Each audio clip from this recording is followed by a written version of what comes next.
Okay, everybody. Hey, ladies, how's it going? Welcome to Advanced Halacha.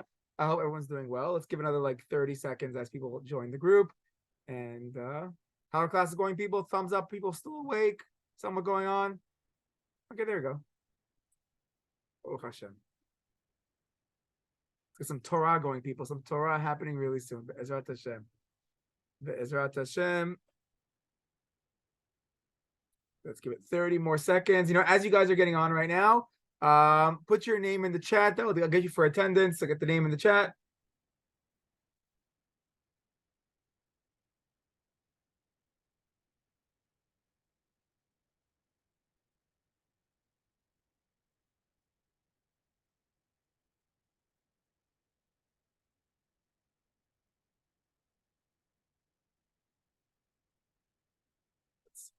Message up there. Yeah, no problem. No problem.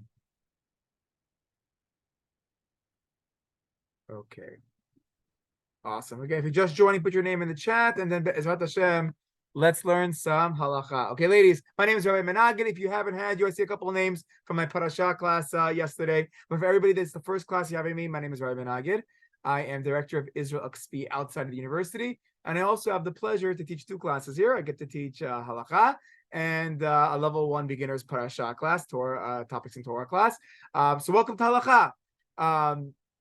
Okay, so what is the idea of this class? A little bit of a background information. What are we doing in Halacha class? What are our goals for the semester? What are we trying to get out of it? Okay, so first off, let's take a step back.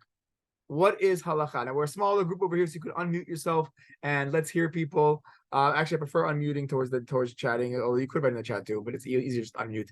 Halacha, what is Halacha? The rules? The rules, what rules? For us to follow in scenarios? Rules for us to follow. Who gave us these rules? It's Jewish law. Jewish law. Okay, good. Who defines Jewish law? Where does that stuff come from? Okay, good. So today, B'ezrat Hashem, we're going to do an intro to Jewish law. Now, what is this class all about? Now, I know you also have a women in halacha class, which is much more women topics and women-oriented topics. That's not what this class is about. This class is much more practical Jewish law. It's the more how-tos of what Judaism is all about. And we're going to start this semester talking about waking up in the morning, regular wake-up halachot, some prayer halachot. We'll get up to some berachot.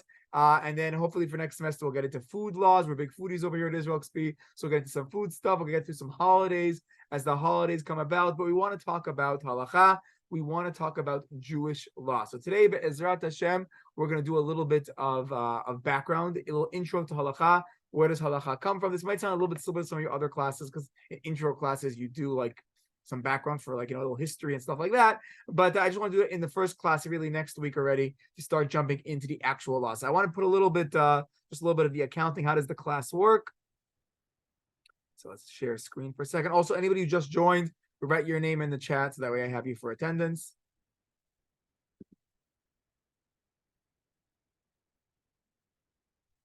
Okay, let's talk a little bit about how the class is arranged. Okay, so number one, in the class, we're going to be going through the halachot of practical daily life. And that's really the simanim, the numbers you see here. Those are the rules of basic daily life. Discussion is highly encouraged. I want you ladies to ask questions. We want to know how to do things right. We also want to know why we're doing some of the things that we're doing. So really ask questions. Let's get into it. And we're going to try to approach halacha from many different angles. How do we grade the class? So 30% of the class is based off attendance and participation. Now that we're in Zoom world, things are a little bit more easygoing when it comes to that kind of stuff, and you can watch it later. And those that are watching it later, I'll give you a keyword somewhere in the middle of the class to send to me in a WhatsApp message. But 30% comes from like just showing up to class, being involved. And then 70% of the grade is the final exam at the very end. Okay, so that's how the class works. The final is very straightforward. After we're done with this class, I'm going to post in our WhatsApp group. If you haven't joined the WhatsApp group yet, join the WhatsApp group. I'm going to post in the WhatsApp group my actual notebook that I wrote in English with all the English laws. That's the basic guide we're going to be using for the semester, and then I'll talk things out of that. But the final will come from there. It's going to be very straightforward, so there's no trick questions in this class. I also offer extra credit, so if you just pay attention and learn, it should be a pretty easy class, and we should actually learn a lot, Be'ezrat Hashem, of how to when it comes to halacha. Okay, this is level 2. This is the advanced class, which means We're going to go a little bit more into the background of the halachot, a little bit more into the arguments of the halacha, the different approaches to the halacha. Now, as an advanced class, I'm going to say words that I assume that you know. I assume that you know halacha means Jewish law, even though I did ask it in the class today. I'm going to throw out some other Hebrew words that might be a little bit more difficult. If there's any Hebrew word that I say that you don't understand, ask me. I'll translate. Everything can be translated into English. Everything can be written into English, so you don't have to worry about any kind of language issues. But I do assume that you have a working language of halacha. Okay, so that's the of Hebrew language in that. Okay, now another thing. My background a little bit. My father, Allah Shalom, was born in Syria. My mother, Allah Shalom, was born in Poland. So I'm half Sephardic, half Ashkenazi. And when it comes to halacha, we're going to see that things are different. So I'm going to try to bring down both. Show of hands over here. How many in this room are Ashkenazi? Ashkenaziot. Okay, vast majority. Okay, I see that. How many are Sephardi? Okay, I see a couple over there. Any Yemenites in the room? Any Yemenites? Any Yemenites? Okay, let's get more specific by the Ashkenazim. Any Hasidic here? Any Chabadnikim over here? We got a Chabadnik over there. There we go. Any Breslovers in the room? Okay, but when it comes to halacha, we're going to see that there's different strokes for different folks, different approaches within halacha. Now, Judaism today has expanded. We have mainly, I'd say, in the West, we have ourselves the Orthodox movement, the Conservative, the Reform. We're an Orthodox program, so we're going to be focusing halacha from the Orthodox perspective. I've actually been studying for my graduate degree at Bar Ilan, and I'm studying conservative halacha and reform halacha as well. So those that want to talk outside of class about that kind of stuff, it's kind of fun as well. But we're going to be focusing primarily on Orthodox halacha. But within Orthodoxy, and what is the Orthodox halacha? So to me, that means two things. Number one, we accept that the halacha comes from God and that it's still binding. Okay, that's like the base. But once you accept that base, we're now going to go through right-wing halacha, left-wing halacha, all the different styles in halacha to try to give a richer understanding. And because we're level 2, we're going to maybe try to understand where do those arguments come from that led to the difference in halacha. Okay, let's ask a Hebrew question. Any kids of Israelis over here? Any kids of Israelis in the room? Okay, Sapir, good. Sapir, with a name like Sapir, probably parents are Israeli. Makes a lot of sense. Okay, Sapir, question for you. Okay, halacha. What is the shorish? What is the root of the word halacha? Halach. Hey, lamed chet. Chaf. Hey, lamed chaf. Halach. What does halach mean? To go. To go. Excellent. We just said halacha means Jewish law. Why would the root of halacha be to walk, to go? You're supposed to go in the ways of halacha. Your life. Oh, excellent. Good. So it's symbolic. We have ourselves a path in life. We're all on a path in life. And a path in life comes with choices. We all know, you're on that road, you have the two choices. You can go left, you can go right, or in halachic terms, you have the mutar, the asur, permitted, forbidden. Which way are we going to go? So we're on this path in life. Okay, now let's go. Let's bring Sapir in for one more question. Okay, Sapir, a harder Hebrew word. Ready for a hard Hebrew word? What does hashkafa mean? Shkafa? Hashkafa. Isn't it like to... It's not like to... Oh my God, there's another word for it. It's to cover. What is that. hashkafa? It's not to cover. Okay, thank you, Sapir. No, we're not going to put pressure on you. Any other kids of Israelis or anybody fluent Hebrew speakers over here? Hashkafa. Anybody heard the word hashkafa before? I know what it means. I know what hashkafa is, but I don't know. Oh, good. We'll pronounce it Ashkenazi too. Hashkafa, hashkofe. We can pronounce it in all kinds of ways over here. No, it was very good. That was very good, Esty. That was very good. So if I pronounce things in a funny way also, I can pronounce Ashkenazi as well. We can do that as well. Hashkafa. What is hashkafa? Hashkafa, what is it? It's like questions on like life, I think. Questions on life. Okay, close. It's actually more the answers to those questions on life. It's philosophy. Good. Let's say philosophy in a little bit more of a Jewish term. It's theology. It's Jewish philosophy. It's the Jewish way that we approach a topic. Now, what does hashkafa literally mean? What's the root? What does lashkif mean in modern Hebrew? It means to look. It means to see. It's what we see. It's our views. So we have in Judaism, Torah covers everything. But on the baseline, whenever we have choices, whatever we're doing in life, there's two parts to how we work in life. Part number one is halacha. It's the path that we're walking on. Now, the path, for most Jews, we have the same Torah. We have the same halacha. Now, for some people, the path might be a little bit wider, might be a little bit more narrow. There are some nuances on how that path works. But in general, the path of halacha throughout Orthodoxy is really the same path. The differences that we have are about the little minutiae, it's about the little detail of how we do that. Do we light the candles making the bracha before or after we make the bracha? How much challah, how much bread do we have to take to make the blessing? It's very nuanced halacha, which we're going to fight for nonstop amongst each other because we like to fight about silly things. But the truth of the matter is, it's the same path. It's the same path that we're walking on. A little bit narrower, a little bit bigger. Okay. Hashkafa is the view that we have. It's the theology that we have. It's how we look at that path. Some people, when they approach Jewish law, how do they look at the path? They're looking very close where we're walking. We're being very exact on those laws because we don't want to trip.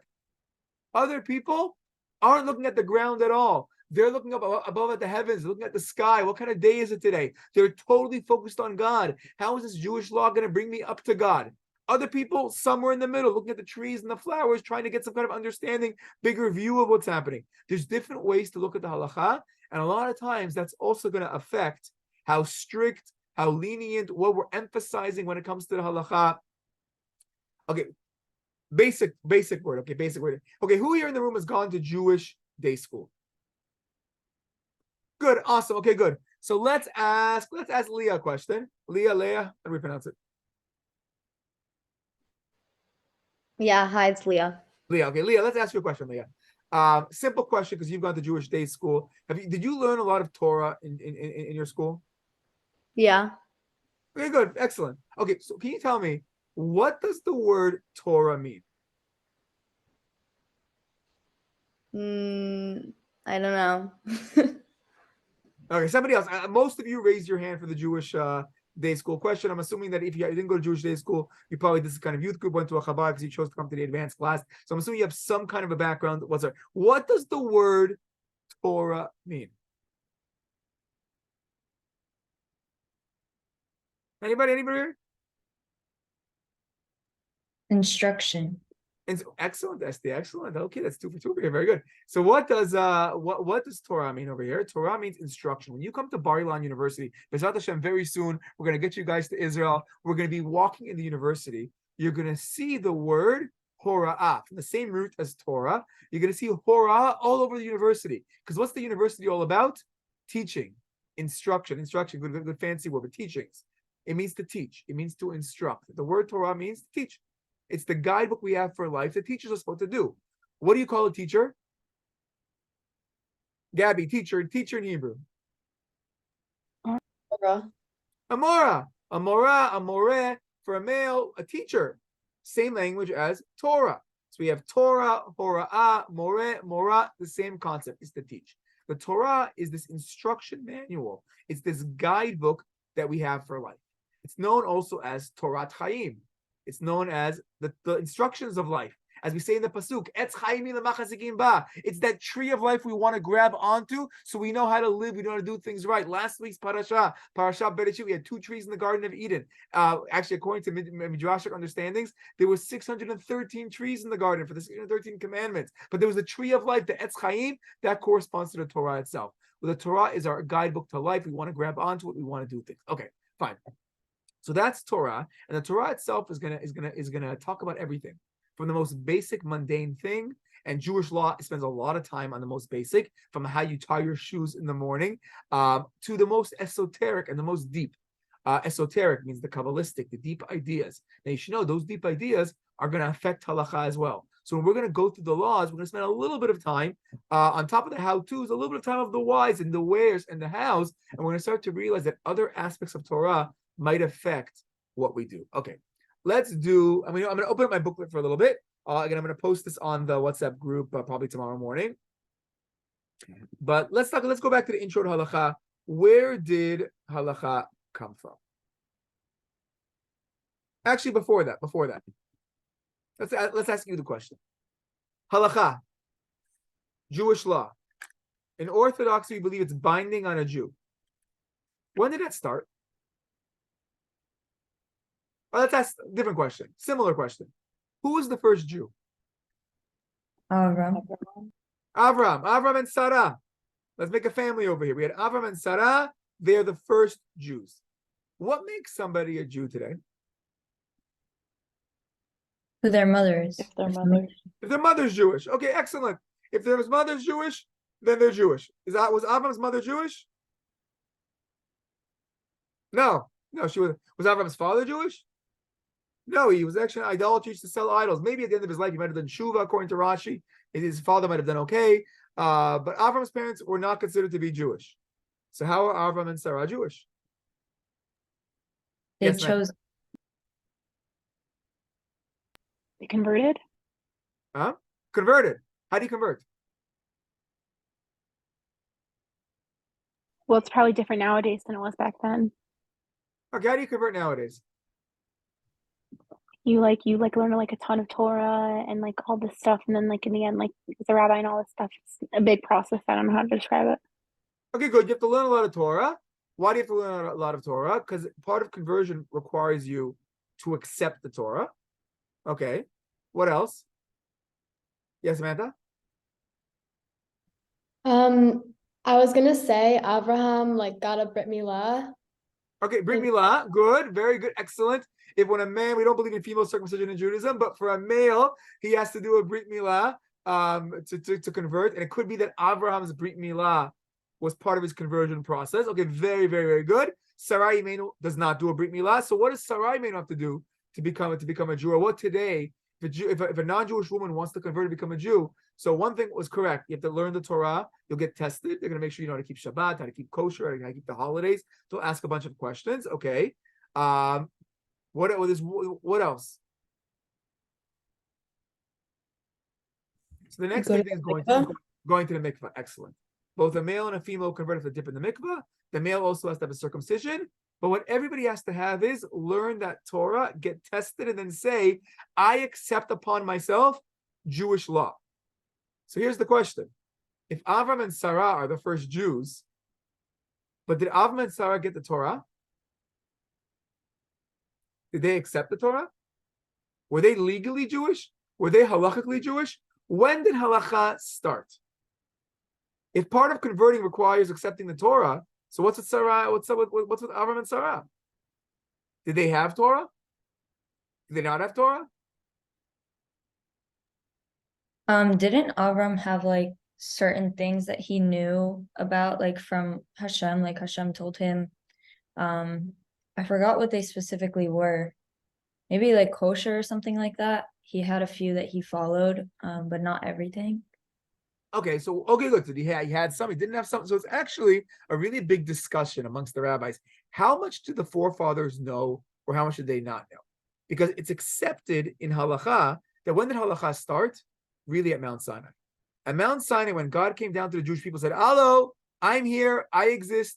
Here are my 10 commandments." At that point, what happens? We have a Torah and we have a binding halacha. Before that point, you can't really speak about halacha because we didn't have halacha. Yeah, Gabby. I mean, they didn't have the Torah, but they had God, like, right there with them, kind of. So, like, why do they need the Torah necessarily? I hear what you're saying, but we have God with us now too. Why do we need the Torah now? Right, but, like, God communicated basically directly with them. So if they had any, like, halachic questions, they could, in theory, just go straight to God. Okay, good. But the bigger question I have is, did they have halacha? Did they have halachic questions? Or maybe it just was belief-based. Maybe it was just talking to God-based. Without halacha. Maybe halacha is a later thing. Or if you want to get deeper, maybe a lot of the halachas we have today come from their actions. If you look very closely at the book of Bereshit, all of a sudden you open up the later books of the Torah, you have laws that kind of fit with a lot of the stories of Bereshit. So maybe some of those laws might have been created through the stories that happened. Okay, but that's beyond the scope of what we're saying here. The rabbis come along though, and they're like questioning, and some of them say, you know what?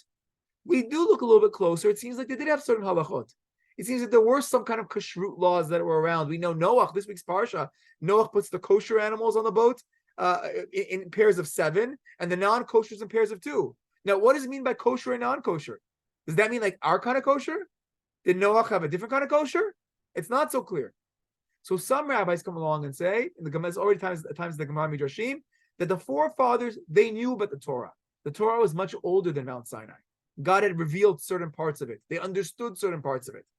Some say they only had the positive commandments, not the negative ones. Or they only didn't do the negatives, but the positives they weren't so strict about. There's a lot of approaches to what they had. It kind of sounds like they had some kind of version of a halacha. But was it binding on them? Did they have to keep it? That's more complicated. Okay, but what do we do know about Avram and Sarah?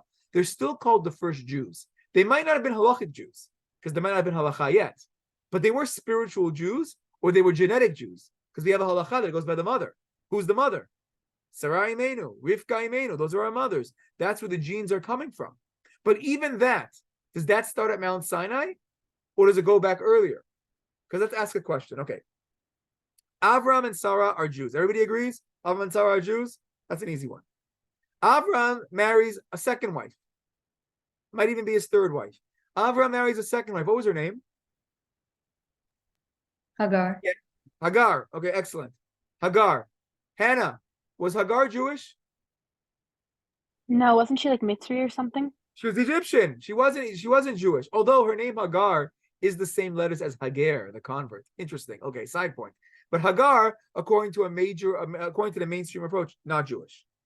She and Avram had a son, Ishmael. Ishmael Jewish? No, he's not Jewish. Okay, fine. So Ishmael's not Jewish. His mother's not Jewish. Not a problem. Okay, that makes a lot of sense. That kind of follows halacha. Let's go to the next generation. Avram and Sarah, they have Yitzchak. They have Isaac. Who does Isaac marry? He marries Rivka. Ruthie, is Rivka Jewish? Yeah. Yeah, Rivka's Jewish. Okay. They then have two kids. One of them is Yaakov. We like Yaakov. He's also called Yisrael. We're named after him. Okay, we have Yisrael and Yaakov. And they have another son. What's the other son's name? Gabby, the other son's name? Esau. Excellent. Esau. Was Esau Jewish? Technically, yeah, but Technically. Technically? he didn't accept God and he didn't follow the ways. He didn't follow the rules. So is he like a non-observant Jew? Is he like a breaking the rules Jew? We can call him a bad Jew because he wanted to kill his brother. Was Esau a non-observant Jew? Or was he not a Jew? Interesting question. I'm not sure most. It's a bit of an argument. Everything's really a machloket, but I've seen from what a lot that I've seen, many are going to say Esau was never a Jew because back then halacha didn't apply yet. So to be a Jew, yeah, it was based on a family, but it was also based on picking and choosing and accepting God at the same time. There was more of a relationship of deciding. And along the way, God actually says his opinion as well of how the line is going to work. So not so clear that Esau was Jewish, even though his mother was. Let's fast forward to Yaakov. Yaakov's wives, who were they? Who can name all four of Yaakov's wives? Hannah, all four of Yaakov's wives. I only know Leah and Rachel, and then there's the two I can't remember what they're called, but I can't Leah, remember. It was Rachel, like who remembers the other two names? Bilhah and Zilpah. Bilhah and Zilpah. We have four wives. Okay, so Bilhah and Zilpah, let's drop the Midrashim. Okay, those are two other women. Leah and Rachel, what do we know about them? their sisters. They're sisters. Are you allowed to marry sisters in halacha?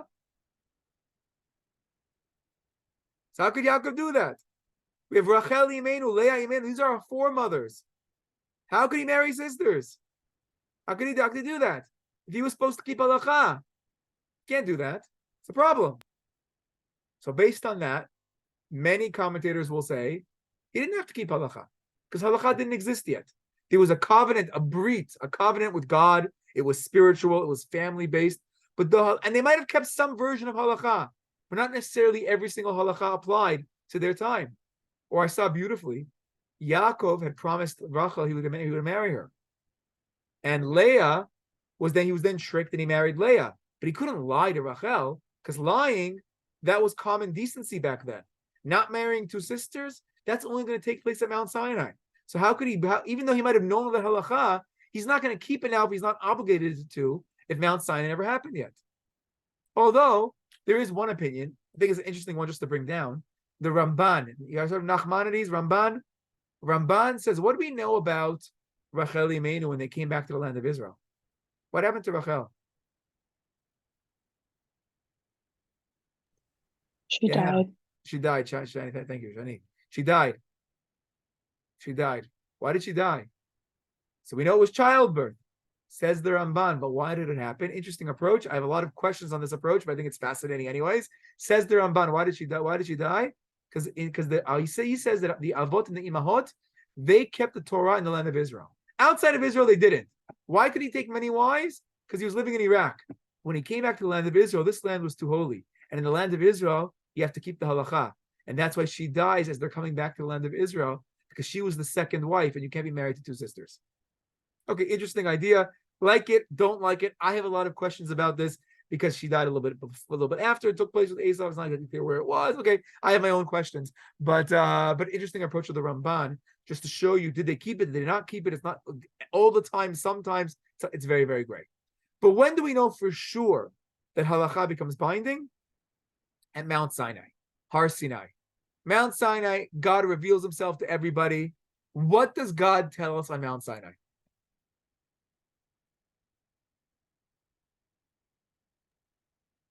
I'm God. God says, I'm God. Beautiful. Anything else? Didn't he say the first two commandments? First two commandments. Anything else?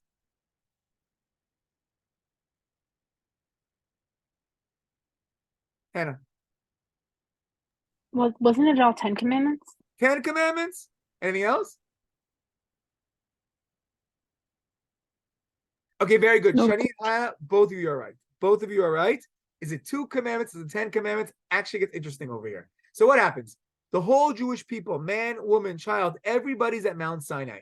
And God reveals himself, says, hello, people, I exist, I'm here.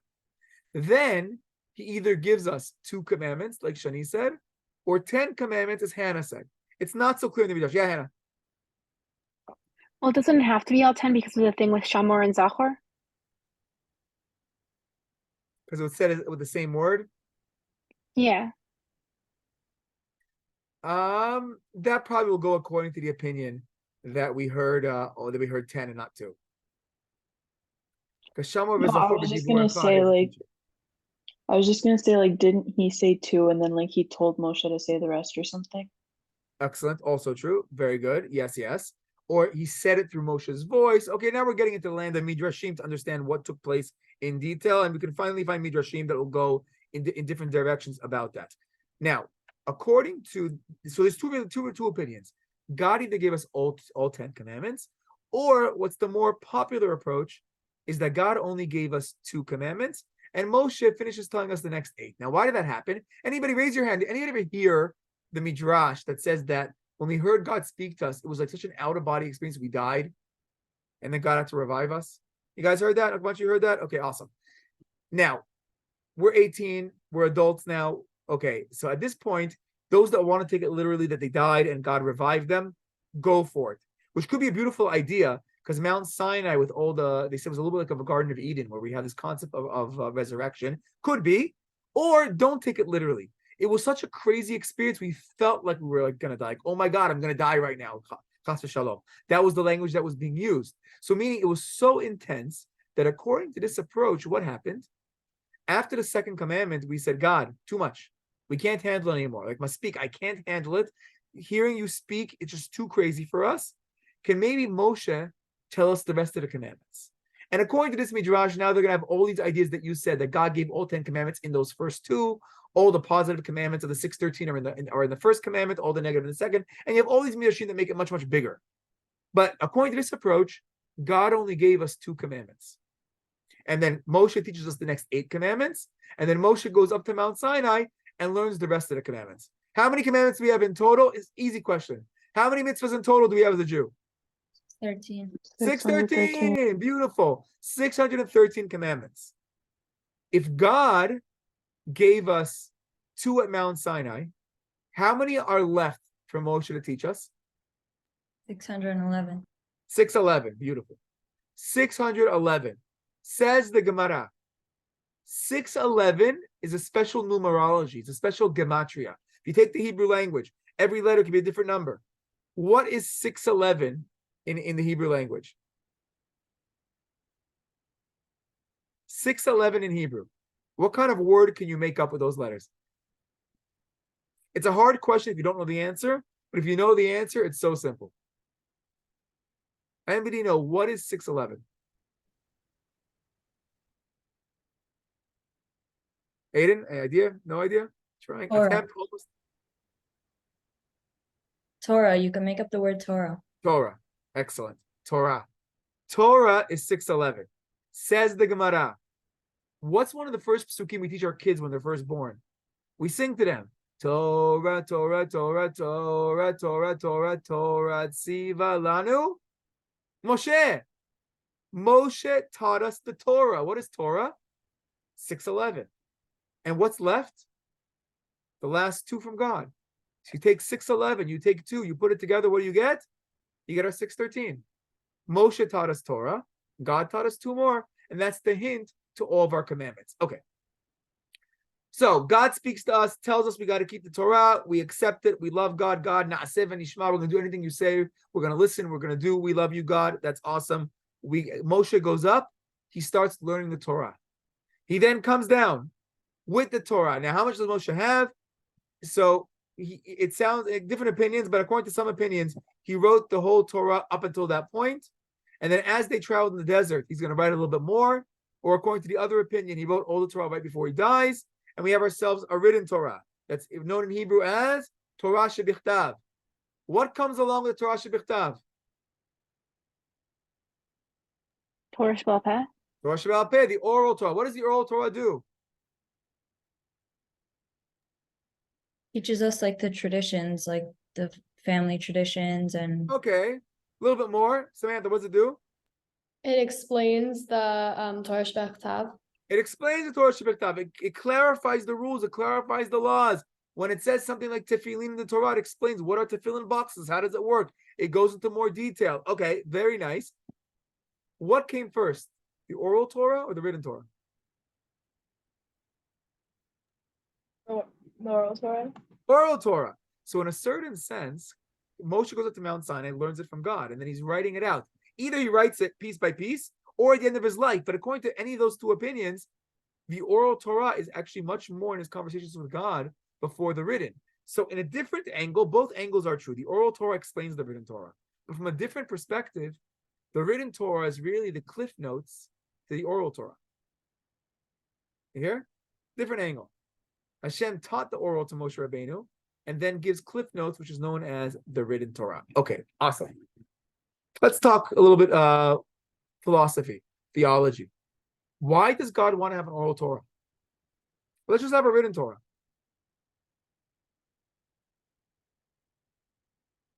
Any ideas? because he knows us and we're human and he created us. He knows how we think and that we need to understand like more than just a written law. Write a bigger written law. You know, a lot of the oral Torah today has been written down. There's thousands and thousands of oral Torah books that are being written down. Maybe so we could pass on traditions. What does that mean? Like in the beginning where you're like, if there's temanim on the Zoom, temanim have like certain ways that are different than the halacha itself. Like they have different words for everything, and then like there's some things that they do that most people don't. Okay. Good. But I don't know if I would say that Taimani tradition comes from Mount Sinai. I would rather say that might happen because of differences when we got into exile, meaning not being united might have led to those kind of differences. You know, Could it be which is so more there was, authentic, I don't know, but that's a different question. Yeah. Zoe, What was the question if wait, can you say the question again? why does God want us to have an oral Torah? What's the Oh, purpose? I had an answer for the other way around. Okay, why do we have a written Torah? Good question. I was Zoe. gonna say because if we just had an oral Torah, then like traditions would have been changed and like possibly forgotten as time goes on. Okay, good. Okay, so you need some kind of base. Actually, one of the reasons why we write down a lot of oral Torah is so we don't forget it. We reached a generation where we're just forgetting too much. It just got too big. We couldn't handle it. So they made a special exception. Now we write down the oral Torah too. Although the oral Torah still is very oral. As we're learning now, this is called oral Torah right now when we try to explain things. But okay, but why an oral Torah? Hannah? Could it be so there was people to help guide them? Because there had to be people who remembered the oral Torah, so maybe it was so people could help guide them like while they were still learning. Okay, excellent. Good. I think first idea of oral Torah is exactly that. The first idea of oral Torah is to have a teacher and a student relationship. That one of the best ways to learn is to converse and to talk to somebody. If you only have books, we can get a lot from books, but we can't ask every question we have on a book. Anytime you read anything, all of a sudden you start having questions. Anything we write, you should write like a simple document for the university, and all of a sudden, what did that mean? What did that mean? There's all these questions, but when you can actually sit and speak to somebody, you can flesh out those questions, get to a clearer understanding. Okay, good. Other ideas, Gabby? I don't know if, like, to me, it doesn't seem as much that Hashem wanted us to have an oral Torah necessarily, but I feel like Hashem would have thought that it would be necessary because, as we know, like, times change. Like, when Hashem gave us the Torah, we didn't have cell phones, we didn't have cars, and, like, you kind of need the oral Torah to adapt to the world as it goes on and things change. Excellent, Gabby. Excellent, excellent, excellent. Another reason for the oral Torah is because the world changes. So we have principles to guide us in life, but the oral Torah means we can now adapt, keep those principles, but adapt to what's taking place. One of the issues we have nowadays in Halacha is we become a little bit more rigid than probably 2,000 years ago, because we've written a lot of it down because we had to, and we're trying, as Sapir was saying, we're trying to keep our traditions alive, and part of doing that is orally, and part of doing that is writing down what we heard orally. And it's especially true about the Yemenites, who are writing down traditions of, and the Moroccans do it as well, where they write down oral traditions, and that now becomes written. And once it becomes written, it becomes much more static, and it's much harder to break something when it's written down, as opposed to the principle behind what was written down. That being said, Halacha is still very gray, and Halacha still does evolve, and is still moving with the times in unbelievable ways. For those that study Halacha in depth, it really is very, very much alive today as well. But it is a lot more tight today because we're not as oral as we used to be. And part of that is to adapt with the times, to take votes amongst people as well, make things more of a democracy in Halacha that existed in the times of the Gemara times. Okay, excellent. Other ideas for oral Torah?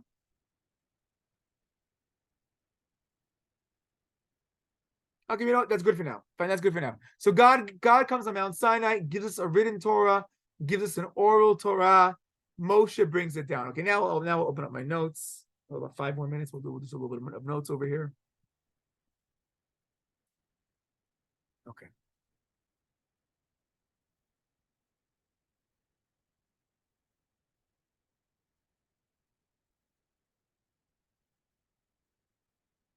Okay, so then what happens? So God gives us the oral Torah.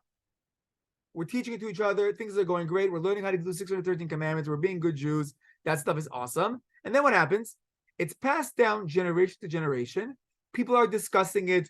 There were big fights in the times of David HaMelech of how to label Jews. Things, interesting halachic stuff happened in the ancient times. We're not going to go into so much detail about that because it's more historical than it is halachic, because there isn't that much written from back then. It still remained oral back then, until we get to the year 200. In the year 200, things are bad in Israel. There's persecutions. The Romans are making a big balagan. They're making a lot of problems for the Jewish people. Comes along Rabbi Yehuda Nasi, also known as Rabbi. He's the great leader of the Jewish people. And he says, you know what? We got to make a change because it's just too crazy to remember things.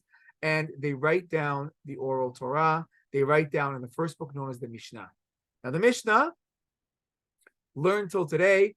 My little 10-year-old is, my little 8-year-old, he's learning it very strongly. He starts Gemara next year. But right now, he's learning strong Mishnayot. The Mishnahs are laws, divided by categories, 6 main sections. We'll have a section on holidays, a section on tort law. It's very logical, very clear, very short, terse, bunch of rules. And little kids till today learn it. There's actually a yeshiva in Jerusalem where they memorize it. They memorize all the Mishnah, so that by the age of 10, they have thousands memorized, like straight. I see it with my own eyes. Unbelievable to see. We can study it today, Mishnayot. It's a good background information. That's the Mishnah. But then the Mishnah didn't go into so much detail. It was still very limited in understanding. So what happens? We fast forward 300 years and things are complicated again. And people had a lot of questions, a lot of arguments. So they say, let's write down some of the arguments. And that's called the Gemara. The Gemara and the Mishnah were all put together into one book that's known as the Talmud. And that's the main book that's being studied today in most yeshivas, in some seminaries here in Israel. For those that are in Rabbi Khan's Agadata class, that's going to be the story parts of the Gemara. For those, when you get here to Eretz Yisrael, if anybody wants to have a chavruta, we can set up chavrutas with you in Gemara as well for those that want once you guys get here. But Gemara would be the in-depth back and forth discussions, which also bring the different opinions down. So it's no longer just like, okay, here's the rules, but now it starts to bring up the laws behind it, the dissenting opinions, and it becomes the basic for our fundamental rules. It also becomes the basis for a lot of our philosophy, because some of the Gemara deal with high stream philosophy, with theology, with what God is all about, with understanding, and that becomes the Gemara that's studied today, that's going to build our logic system to be able to approach the Halacha. We'll stop here today, and then next week we'll get into the actual books that make up the rules that we're going to be studying, that make up the laws we have in modern day times. And then we're going to start Bezrat Hashem next week with the first laws of waking up in the morning and get more practical. Thank you, everybody. If anybody has any questions, feel free to ask. And have a great day. Thank you. Thank you. Thank you. Thank you. Awesome.